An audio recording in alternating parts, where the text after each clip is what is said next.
Conflict and Courage by Ellen G. White. Unsanctified Skill, July 11th. And Huram finished the work that he was to make for King Solomon for the house of God. 2 Chronicles 4:11. Chosen men were specially endowed by God with skill and wisdom for the construction of the wilderness tabernacle. The descendants of these men inherited to a large degree the skill conferred upon their forefathers. For a time, these men remained humble and unselfish, but gradually, almost imperceptibly, they lost their hold upon God and His truth. They began to ask for higher wages because of their superior skill. In some instances, their request was granted, but more often those asking higher wages found employment in the surrounding nations. It was to these apostates that Solomon looked for a master workman to superintend the construction of the temple on Mount Moriah. This master workman, Huram, was a descendant, on his mother's side, of Aholiab, to whom,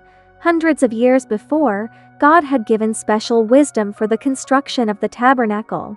Thus, at the head of Solomon's company of workmen there was placed an unsanctified man, who demanded large wages because of his unusual skill. The baleful influences set in operation by the employment of this man of a grasping spirit permeated all branches of the Lord's service, and extended throughout Solomon's kingdom. Extravagance and corruption were to be seen on every hand. The poor were oppressed by the rich. The spirit of self-sacrifice in God's service was well nigh lost. Herein lies a most important lesson for God's people today, a lesson that many are slow to learn. Those who claim to be followers of the master worker, and who engage in his service as collaborators with God, are to bring into their work the exactitude and skill, the tact and wisdom, that the God of perfection required in the building of the earthly tabernacle. And now, as in that time and as in the days of Christ's earthly ministry, devotion to God and a spirit of sacrifice should be regarded as the first requisites of acceptable service.